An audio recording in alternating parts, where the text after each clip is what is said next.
2, 1, mise en direct. Yeah, true. True. Yeah.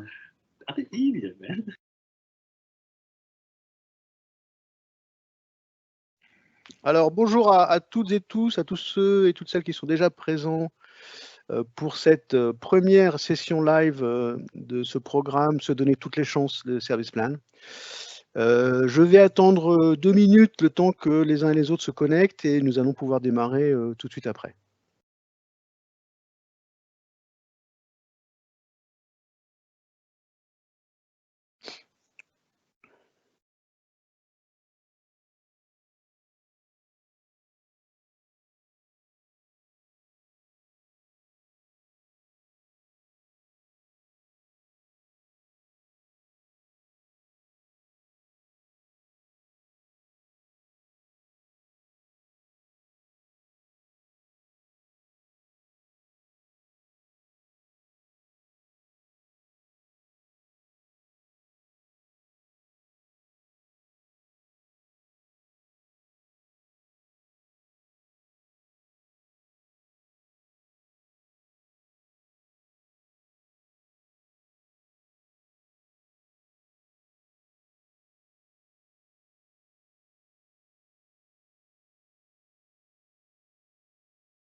Bon, je propose qu'on démarre maintenant.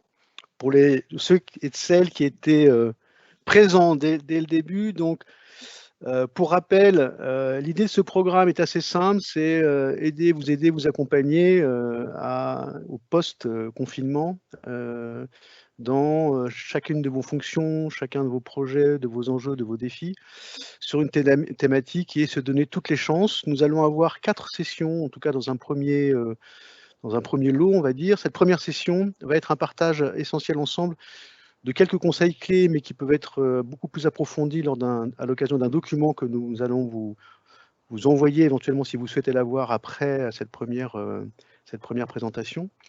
Et surtout, nous allons échanger en direct avec nos amis Bernard et Moritz de Shanghai, qui sont donc à la tête de Service Plan Shanghai. Je vais y revenir après. On peut passer à la présentation, Tanguy, si tu veux. Merci.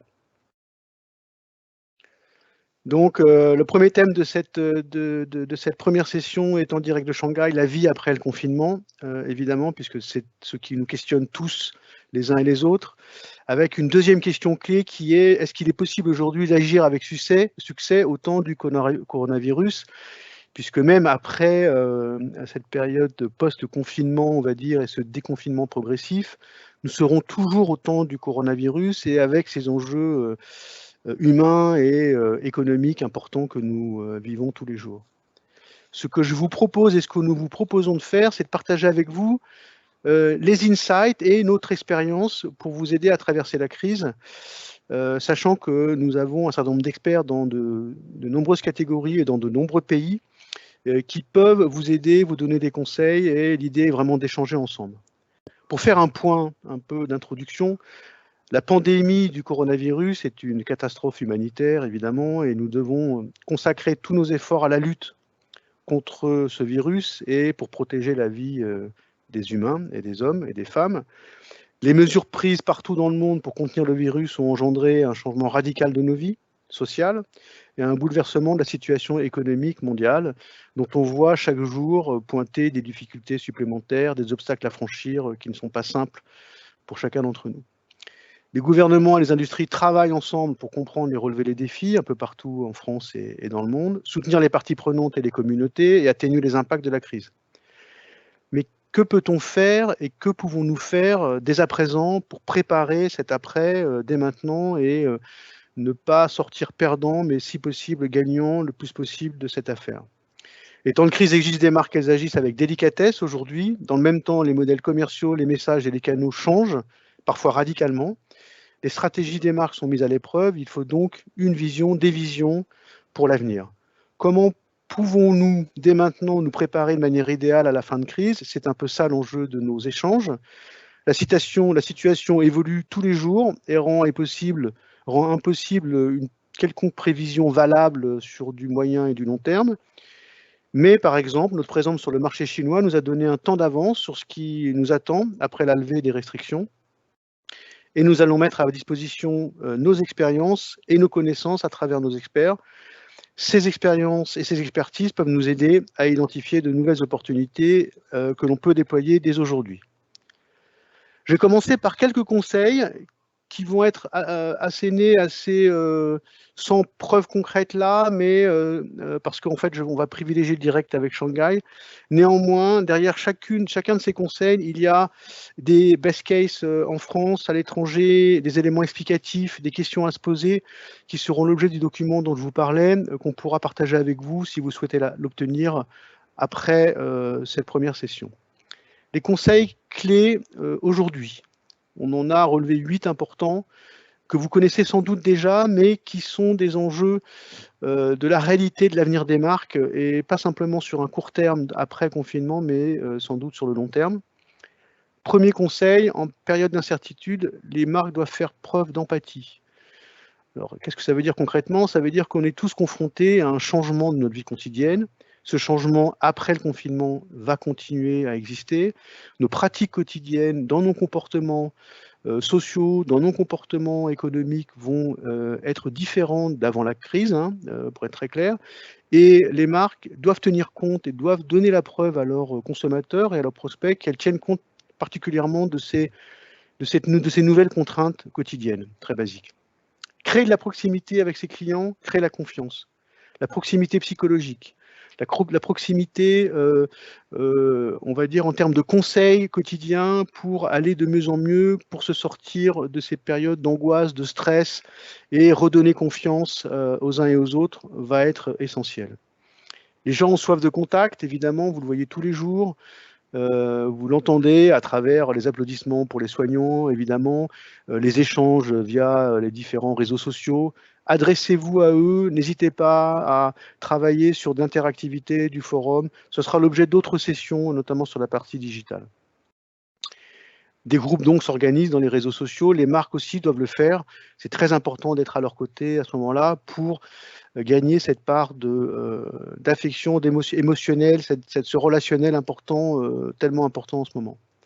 Le e-commerce assure la survie, surtout en période de crise. Ce sera à nouveau le sujet de la deuxième session, mais vraiment, il faut prendre ça à bras-le-corps, quels que soient ses moyens, qu'ils soient petits ou plus importants, que la maturité par rapport au commerce soit déjà présente fortement dans l'entreprise ou plus faible, il y a vraiment des moyens d'agir sur le sujet du e-commerce pour s'en sortir en termes de relations marchandes en temps de crise. La crise est évidemment l'occasion de re-questionner son business model.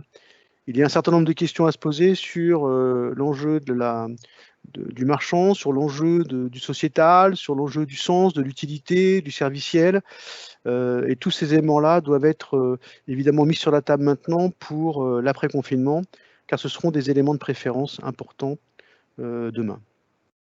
Le temps est venu, paradoxalement, de gagner des parts de marché. Tous ceux qui se préparent le mieux possible aujourd'hui, même ceux qui ont très peu d'activité pour demain, mais sur tous ces sujets que je viens déjà d'évoquer, seront mieux lotis pour le redémarrage que d'autres. Que l'on soit prêt ou pas, après la crise, les choses reprendront. Elles ne reprendront pas du tout de manière identique, mais elles reprendront de toute façon. Donc il faut se dire que ce temps de parenthèse compliqué et difficile, où on gère en fait des sujets épineux tous les jours, amènera une suite positive. Et c'est ce que nous allons partager aujourd'hui avec nos amis chinois. Nous avons osé ce titre, Osons l'optimisme. Le regard sur la Chine donne de l'espoir, en fait. On s'aperçoit que d'abord la Chine est déjà passée dans l'ère post-corona. Les gens sortent de chez eux à nouveau, la vie publique reprend. Même s'il y a certaines alertes sur de nouvelles infections dans certaines régions, l'économie redémarre fortement à nouveau. Plus de 80% des usines ont repris leur activité, pas forcément totalement, mais au moins partiellement. Les entrepreneurs sont optimistes et la confiance du marché n'est pas brisée. C'est ce que nous allons partager avec Bernard et Moritz. Donc Bernard est le directeur général de Service Plan Shanghai. Moritz est le directeur du planning stratégique de Shanghai. Et je vous propose de les rejoindre immédiatement pour partager avec eux leur expérience. Petit rappel simplement, si vous avez des questions, n'oubliez pas que vous pouvez les poser à travers le fil de questions de la conversation questions-réponses à droite de votre écran. Perrine sera votre interprète sur les questions. Si ce sont des questions qui sont posées à Bernard et à Moritz, elles seront évidemment en anglais. Et d'ailleurs, je vais passer la parole à Bernard et Moritz en anglais. Bernard and Moritz, it's your turn. I just introduced your role in Service Plan Shanghai, both of you. And please share with us your experience in China today. Absolutely. Thank you so very much, Alain. Let us share our slides real quick. Thank you very much indeed for your introduction. I can only assume or hope, I suppose, that it was a kind and a positive one, because I must say I tried to reactivate my high school French here, but it is with shame that I have to admit that I didn't understand much of it. But that's okay, because we're not here today to talk about my broken French, but as Alain said in the introduction, we are here today for us, Bernard and myself here in Shanghai, to share with you the experiences that we made and continue to make during the corona epidemic that has taken the world hostage, so to speak, for the last couple of months. We're here to share experience from a country that I would say, it's fair to say, is ahead of the curve a little bit. While when we here, a good couple of months ago, went into lockdown, I think it's fair to say the rest of the world was still blissfully oblivious to the fact that the virus even existed. And now that many parts of the world, including my home in Europe and the USA and all other countries, are still fighting with the immediate consequences of the disease itself, we here in China are trying to fight hard to recover. Lockdowns across most parts of the country have been loosened, and it is now for us to recover from this and maybe try to set a path for the rest of the world to follow in terms of how to recover from this rather unpleasant situation. Before we really dig into the meat of today's sharing, we would like to take a very brief moment to set the scene a little bit, because it is important for us that everybody knows what to expect from today's sharing right from the get-go. What we're here to do today is, again, to share personal experiences, observations, etc., from again, this country that has been through the worst and is now on the journey of recovery. What we're not here to do is make specific recommendations or cross-country comparisons, because we do actually believe that these do not make a lot of sense due to the vast differences between the two geographics. China and Europe, or China and France specifically, are vastly different countries. May those differences be along economic lines, political lines, but also more sort of daily life consumer behavior lines, digital ecosystem lines. We do believe that these differences are really indeed too vast to make conclusive recommendations and comparisons. However, of course, it is our hope that you can extract value from our experiences, and we would love to see that maybe our experiences can serve as a bit of an inspiration to spark a thought or two for all of you for how to get through and cope with these rather indeed strange times. All right. The story we want to share with you today, to sort of summarize, is a story of responsiveness and adaptiveness, because it is once again a time for the Chinese to prove that that's what really they are best at. Coronavirus, once again have shown that the Chinese are incredibly capable at responding swiftly and adapting to drastic changes in their environment. And their resilience has been quite remarkable. And when I say this, I'm not so much talking about the way how the government has handled the situation, etc. It is more about society as a whole, how businesses, no matter small or big, and ordinary people have been and continue to find ways to deal with the situation and make the best out of these rather bleak circumstances. So let's start with actually taking the 30,000 feet view and quickly summarize what the real economic impacts of COVID-19 have been on China, because the impacts have been dramatic. Just last week, China's National Bureau of Statistics released its bleakest data in its existence, since its history, reporting an economic contraction, so contraction of the GDP, of almost 10% for Q1 in 2020. And even on a year-on-year basis, compared to Q1 last year, that still results in a 6.8% contraction of the Chinese economy. That truly is unique. Never before in the history of this National Bureau of Statistics did that institution have to release such bleak data. Even in the financial and economic meltdown 2009-2010, the data was nowhere near this bad. And so it is definitely true that China, just as the rest of the world, has been hit incredibly hard by this crisis. So what are we expecting in the mid and the long term? It's a very good question. And frankly, right now, no one really knows what exactly the next couple of months are going to look like. One thing is for sure, China, as well as the rest of the world, will recover from this. It will emerge, probably stronger than before, but it'll take some time, and it most certainly will take longer than it did 17 years ago during the SARS crisis. And again, right now, we would all, be cautious or caution everyone to believe too much in data, but at least to share the official perspective.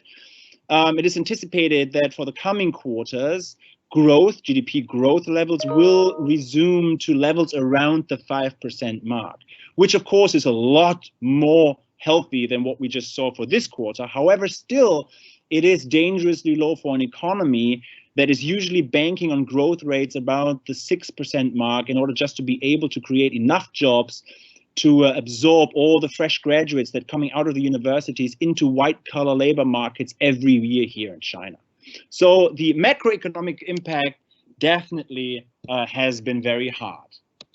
Microeconomically, the situation looks very similar. Many businesses across many categories have suffered a lot. We've just chosen 3 examples here. On the left-hand side, we have Gree, which is one of the biggest household and white good manufacturers here in the market. Recorded dramatic drops in revenue in the first quarter. BYD, which is one of the biggest domestic automotive and new energy vehicle manufacturers here in China, also a huge drop in net profit. And also, of course, very importantly, the China Cuisine Association, which is sort of this industry body that represents the F&B, the food and beverage industry here in China, reports dramatic situations for a lot of restaurants and general F&B establishments here in China. On a much more positive note, however, when we look at the consumer, when we look at the ordinary people, it is very great to see that they seem to remain rather optimistic, rather confident. McKinsey reports that the majority of the Chinese, especially the middle class, which is so important as a global consumer powerhouse, that most of the Chinese in that middle class remain very optimistic that their country and themselves will be able to get through this and to recover from it very soon.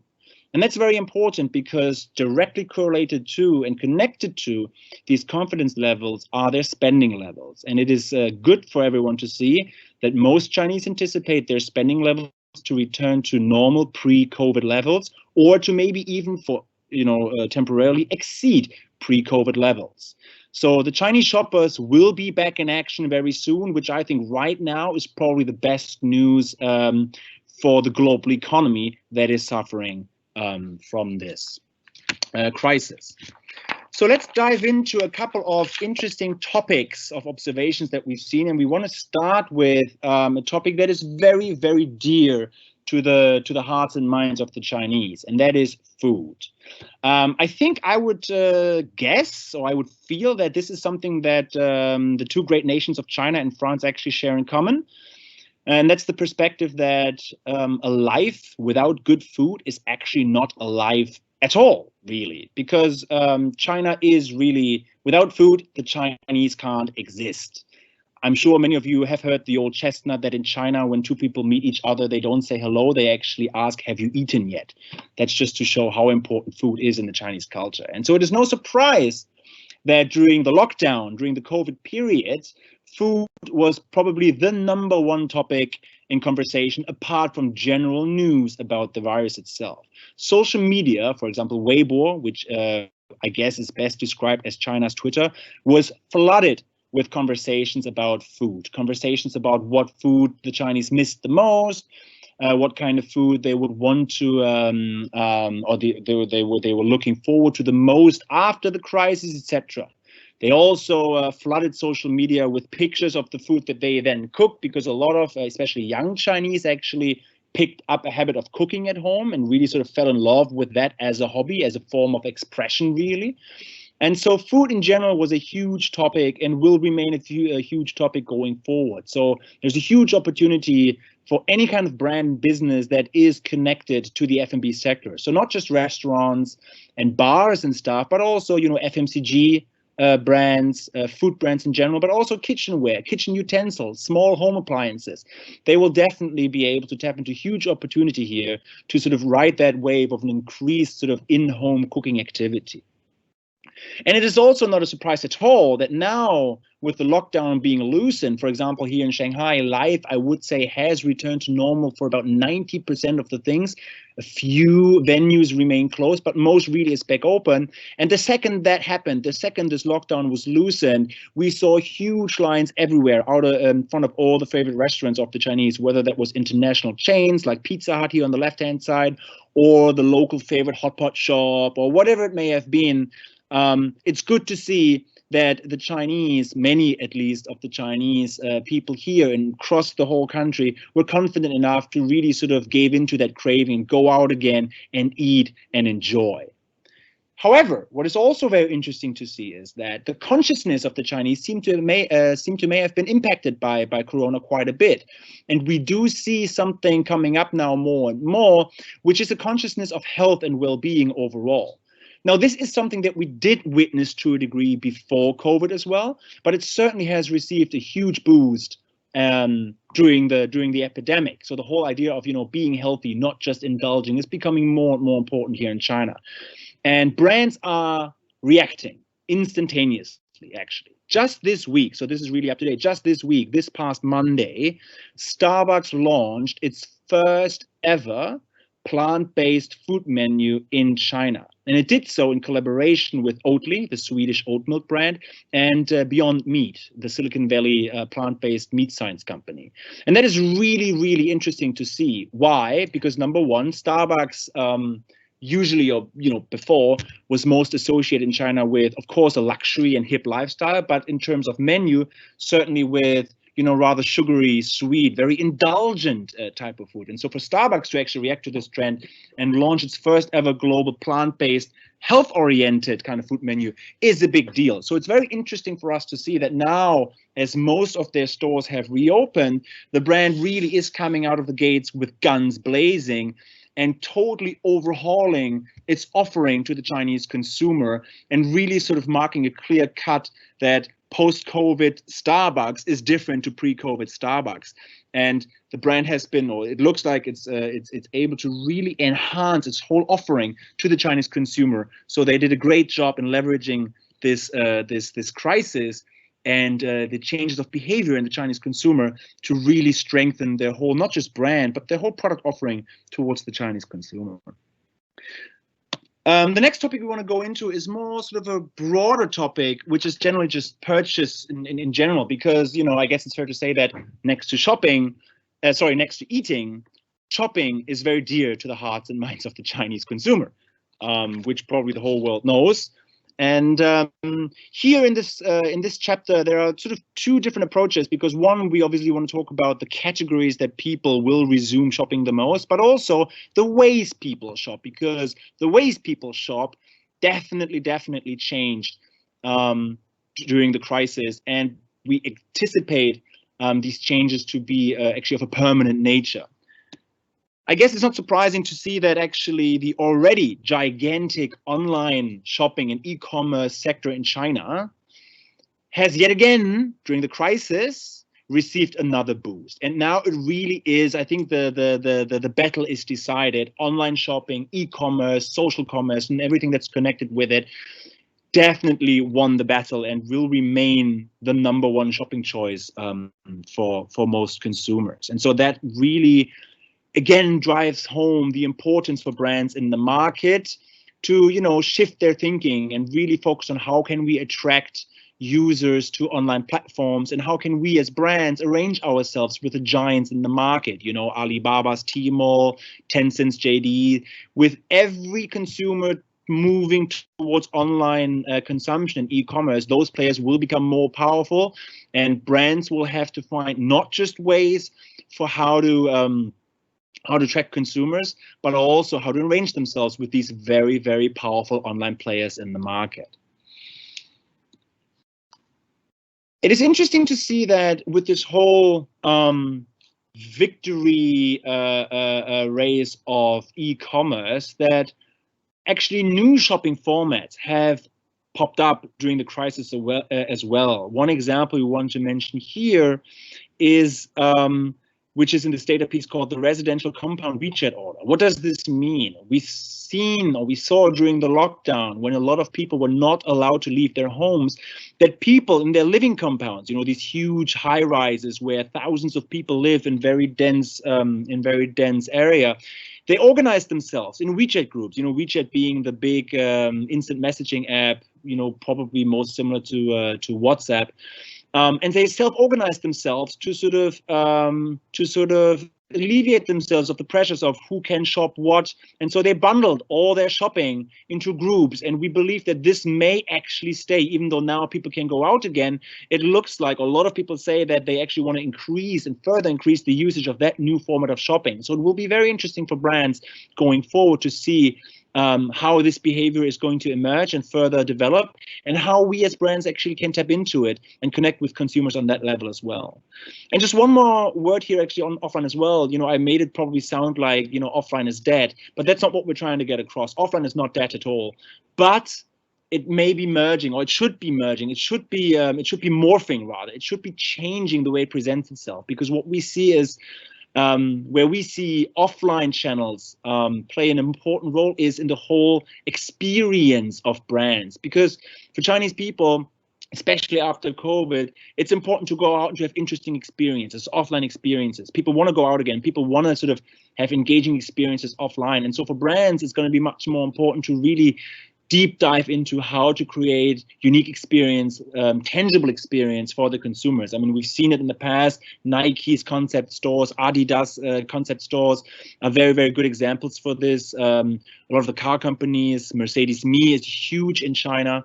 You know, the whole lifestyle and restaurant concept. So offline channels for brands are not just shopping channels, and will continue to morph into much more sort of brand experience touch points, whereas most conversions and most shopping related things will probably happen online. So this interaction between offline and online channels will continue to be very, very important and change here in China. Obviously, one of the clear reasons why people now move more and more online is people do, at least in the beginning, will want to avoid highly populated areas. That's clear. And a couple of other changes in immediate post-COVID shopping will obviously be visible as well. Similar to the European countries, a lot of Chinese hoarded a lot. And so we do expect some of the categories not rebounding immediately, because people, not just in the West, but also many Chinese have way too much toilet paper for the next years to use up. So we won't expect huge rebounds in every category. Speaking of categories, where we do, however, see a huge potential rebound is obviously in the categories that have suffered the most during the epidemic as well. And the one thing we have to and want to mention here is everything related to out-of-home activity, whether that is F&B, you know, the restaurants, the bars, the entertainment venues, the karaoke parlors, etc., etc. Because why will they rebound so much? Is not just because, okay, of course, Chinese people want to go out and eat again. They definitely want to make up for lost times, because we have to realize that while pretty much Corona hit all of us equally. The Chinese were really hit extra hard. Why? Because they really were robbed. They really were robbed. What was robbed? The most festive season of the year. Corona really hit at the worst possible time, right during Chinese New Year, which is compared for us, you know, like our Christmas, where families get together, they travel, they celebrate, they, you know, spend quality time, and all this was really truly destroyed this year. So what we're seeing now very clearly is this urge, this desire of Chinese people to really make up for those lost times, not just in general to celebrate post-COVID, but to really make up for that lost opportunity to celebrate with your loved ones and your family. So again, out-of-home activities will definitely have a huge boost. We already saw it 2 weeks ago, the first long weekend holiday after or in the recovery phase, the so-called tomb sweeping day. We saw huge numbers of tourists gathering at many of China's big tourist spots. So people really, truly are itching to go out again. Other things that will definitely be boosted, of course, anything health related, fitness services, medicine, beauty, healthcare, well-being, all these things will definitely boost because people just want to go back to a healthy, really sort of indulgent life after COVID. Quite surprisingly, maybe for us at least, we were surprised to see this, is that also the automotive market, again, it was hit hard, but they are also up or, you know, facing a great chance to actually rebound here because we see in a lot of data that the car that has always been very popular in China really during the lockdown became the #1 choice of transport because it was the safest, because it was the most isolated transport. And, you know, judging by the data, it seems that a lot of people now have to actually upgrade their cars. Yeah, it's really interesting to see that most people say, you know, I'm ready for a new car.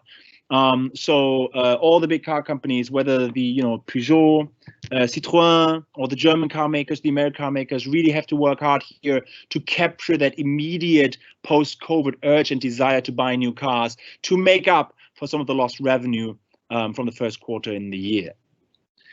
And the last specific category that I'm going to mention before I'm going to pass to Bernard is travel. I just mentioned already. And I guess for all of you in France, especially for our friends here in Paris, you probably know better than anyone that the Chinese love to travel. They love to travel abroad. They love to travel domestically. And again, Chinese New Year is usually one of the big travel seasons, and it was completely disrupted this year. And so we are seeing Chinese people getting ready to go out again and travel, which is one of their favorite things to do.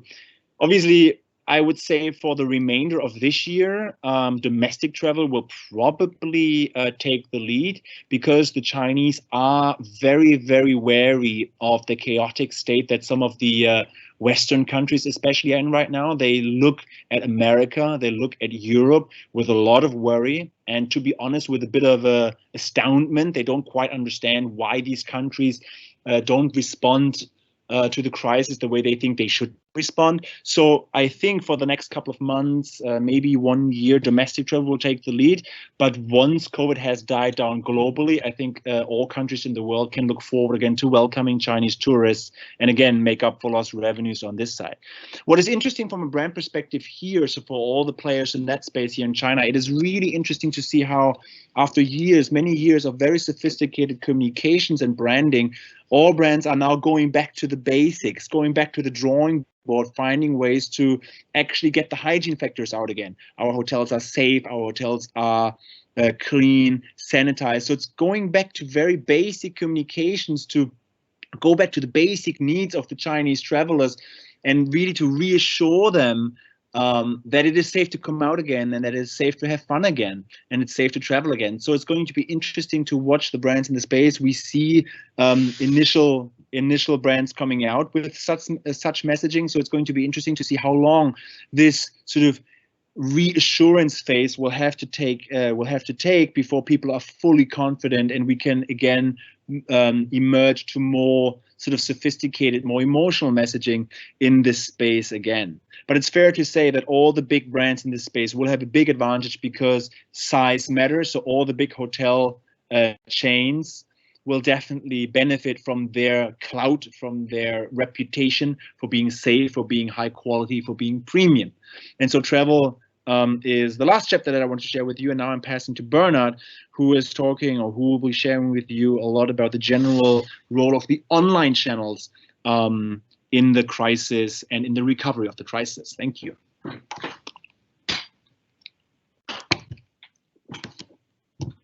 Thank you, Morris.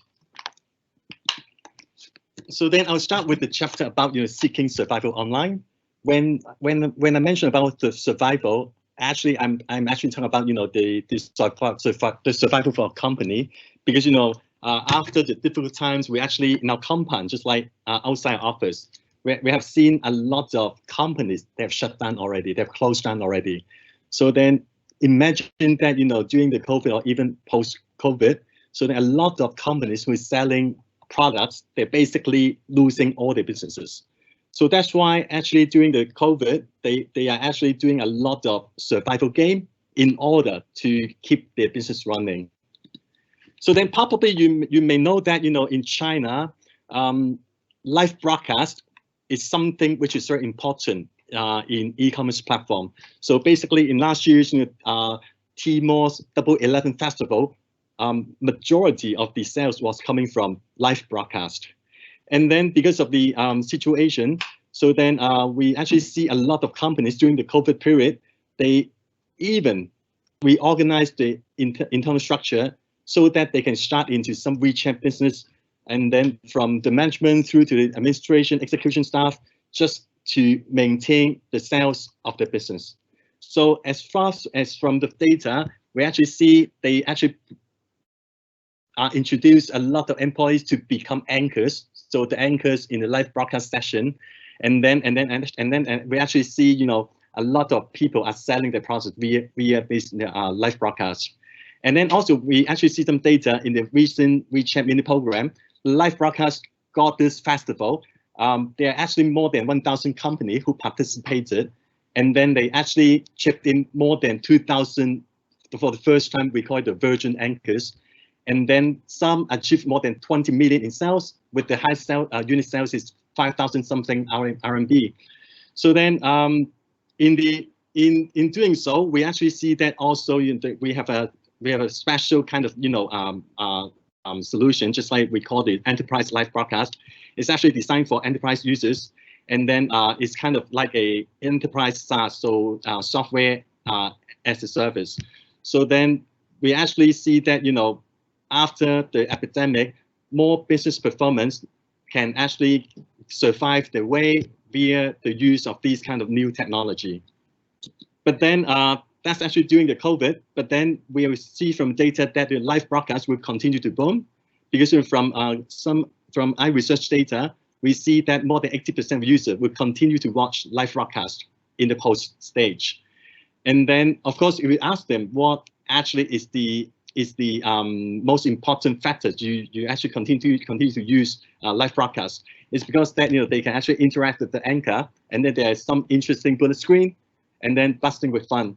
So then basically, if we have to win, continue to win in live broadcast, we actually need to be able to personalize recommendation by the anchor, so that they can then continue to retain most of the users. And then I have one interesting example, which is actually after the COVID, which is quite recent.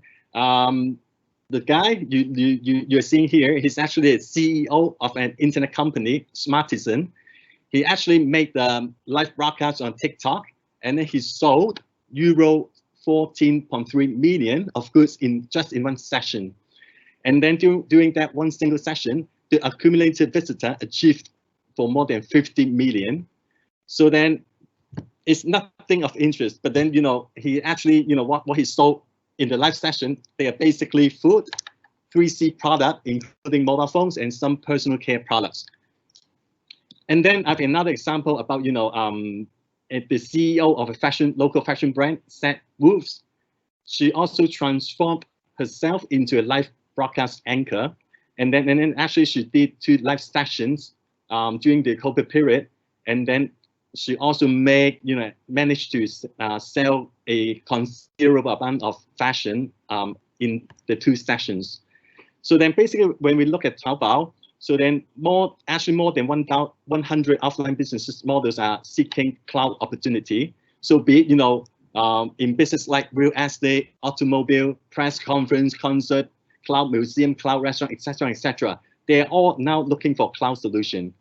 So, while we actually see the live broadcast ecology may seem the uptrend, but, it's very important that, as just mentioned about, how to maintain the competitiveness and also how to evaluate the risk of investment versus ROI are very, very challenging for every entrant into the live broadcast market.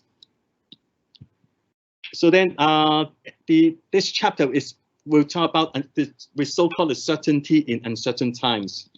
So basically, you all know that, probably know that China is a very digital economy. So basically, at the moment, we cannot survive without, so to speak, a mobile phone. We do everything on our mobile phone. So basically, we are talking about when now in China, it's like the SaaS, software as a service, has become a norm in the market.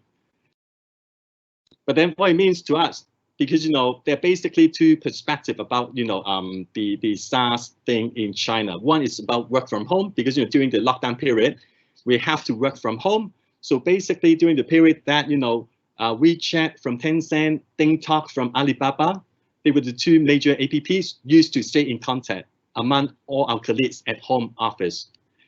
So then we also see that even Zoom, I think probably you all know this, is actually a video conferencing facility. And then we all basically in China, most of the people use Zoom to talk for discussion and then to see our colleagues from the home office period. And then good to see that because of the drastic increase of the users. So Li Ka-shing, the billionaire from Hong Kong, perhaps he made one of his best investment in Zoom because of the increase of the users. The stock price has grown for 80%. So making his 6% shares become a value of US $3 billion already. So the other topic would be the learn from home. So then, all the schools were closed, and then in China school will be open very soon, probably in May. But then for all the children, the only way to continue to learn is about the online education. So then there was a lot of online courses, either short and long videos, and also audio apps targeting at this demographic experiences. There was a substantial growth in this market. So then from the data, we see the data that the learning is not limited to children though. So then we also see a lot of adult learning platforms, which was also benefited from the lockdown, and then actually left many Chinese stuck at home with a lot of time on their hands. So basically, we've seen a lot of booming learn from home, long courses, short courses, based on the internet. And then the other perspective is that there's actually obvious rise of internet medical and health services. So then during COVID, we actually see that the daily active users, members of medical e-commerce platforms, enjoy a significant growth of 10% year-on-year comparison. So basically, from research analysts, they believe that the epidemic will actually stimulate the development of the overall pharmaceutical e-commerce industry. So then there will be the sharing, but then before I end the sharing, I would like to say that, I give a little bit of comments because, of course, I won't say in a political point of view, but then to us that being in the difficult time, being through the difficult times, I think we actually appreciate the fact that, we are very quick and responsive to this crisis on the change. So now actually every day we see people has a lot more health conscious. So people now outside of the office on the street, they are wearing masks to protect themselves. And then even for business, now even for our clients, they are actually avoiding any unnecessary face-to-face meeting. Now we all do it via Zoom, online, the video conferencing. And then also it's also about, a lot of these positive happenings after the COVID. And then I think it's also great to say that, because France obviously is another great nation. And then I really hope that everyone can keep confidence in yourself and then we are going to get through this, and then there will be a better future for all of us. So that's it for today's sharing. Thank you. Thank you very much, Bernard and Moritz. Thank you very much. It was great, very inspiring. Again, very optimistic. We do see that there is a clear future after the COVID period. And I mean, one quote about that: you are both in the same office. You're not at home. You are at the office in China. So thank you very much. I'm going back to talk into French for a question and answer period. Thank you again. Great presentation. Thank you very much. Thank you. Je disais à Bernard et Maurice, merci évidemment. Et simplement, eux sont au bureau alors que nous sommes, nous, pour la majorité d'entre nous, à la maison. Ce qui prouve bien que les choses sont reparties. Si vous avez des questions, n'hésitez pas dans le fil des questions-réponses à droite, en haut à droite de votre écran. Perrine s'en fera le relais en traduisant en anglais le cas échéant. Si vous n'avez pas de questions immédiatement, n'hésitez pas à nous envoyer vos questions évidemment pour après. Hein, on est prêt à vous répondre. Pour rappel, une présentation complète de l'ensemble des conseils avec cas et on va dire une logique plus approfondie pourra vous être envoyée si vous le désirez. Après on vous enverra un mail demain. Et évidemment, la présentation faite par Bernard et Maurice est à votre disposition si vous le souhaitez aussi, avec leurs contacts, etc. Donc, n'hésitez pas. Voilà, a priori, il n'y a pas de questions tout de suite, donc je pense que chacun d'entre nous a beaucoup de réunions à venir, donc un grand merci pour votre présence. Pour rappel, il y aura une nouvelle session la semaine prochaine, jeudi à 11 h, qui sera donc la deuxième live session de Se donner toutes les chances. Et pour cette session, le thème central sera le digital sous deux angles, évidemment, e-commerce, un vrai enjeu de survie, quels que soient les moyens, c'est le moment ou jamais d'y aller. On peut avoir très peu de moyens ou en avoir beaucoup plus, mais dans tous les cas, ça peut fonctionner. Et le deuxième point sur ce sujet, les enjeux d'innovation, à la fois concernant la manière de parler sur le digital pour faire offre marchande, on va dire, mais aussi les manières de communiquer qui sont aujourd'hui totalement bouleversées, et on peut voir qu'en étant malin et plus rapide, on arrive à gagner des parts de marché très fortement. Merci à tous et à toutes pour votre présence. Thank you very much, Bernard and Moritz. Back to business and our daily life and obstacles and the challenges we have to face, both in France and China. I'm sorry, Merci. Alain, excuse me, we have one question. One question, sorry. Yes, and sorry. I will right now publish it. The question is, I don't know if you can read it, Bernard. So about the ecological. Exactly. Thank you so much. Thank you. It's a great question, I must say, and it's a topic that actually was discussed and has been coming more and more to the front in China for, I would say, a good couple of years now. And I do believe that COVID will have boosted that consciousness again. And it's always a bit tricky with the Chinese because first and foremost, and this is, and there's no way for me to say this in a nice way, but it's not meant in an offensive way. First and foremost, the Chinese consumer cares about the value for himself, and once that is covered, yes, he very much cares about the value for society. We see CSR and corporate social responsibility is becoming more and more important. So once you've cleared the value hurdle for your own brand, for the individual consumer, these things like CSR, ecological concerns are more important, yes. And when you actually think back to the Starbucks example that that we put into this presentation, that's a great example of that, because the main message is very clearly this is for health mostly. So we do this plant-based food item menu because it is healthy. But the secondary message immediately was it's also good for the planet. So that really shows you that interplay between, you know, first you deliver value to the consumer, and then once that hurdle is taken, you actually put in your secondary message about that it's also good for, you know, I guess the greater good in whatever way that may be. So yes, the ecology in that sense is more important. Becoming a more important aspect for consumption, and of course, completely unrelated to COVID, the ecology is an important topic for consumers, because obviously we do hear very often experience the negative impacts of unbridled economic growth in China much more so than in other geographics in the world, right? So the whole awareness of clean air, of clean water, clean soil, clean food is very much a present topic for Chinese consumers. The question always is just,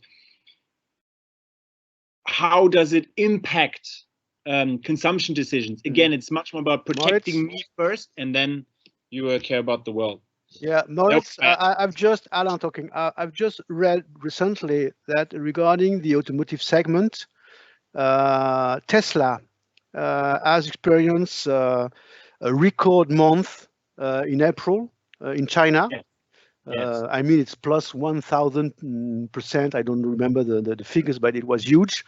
And so we can do, of course, there is regulation, perhaps in the main town of China for the future regarding pollution, etc. But again, as you say, even if as in every country, we are all thinking about ourselves first, and then for the rest of the society, I would say, it can be again some kind of clue of a real change if the consumer behavior regarding these key issues about collective issues for the future. Yes, absolutely. Perrine, is there any other question? No more question at that time. So, thank you very much again. Merci à toutes et tous. Et rendez-vous donc jeudi prochain à 11 h. Le sujet central sera le digital à travers le e-commerce et les prises de parole et les initiatives, les innovations qui peuvent vous aider, qui peuvent vous inspirer pour l'avenir. Merci et très bonne journée. Au revoir. Merci beaucoup. Au revoir.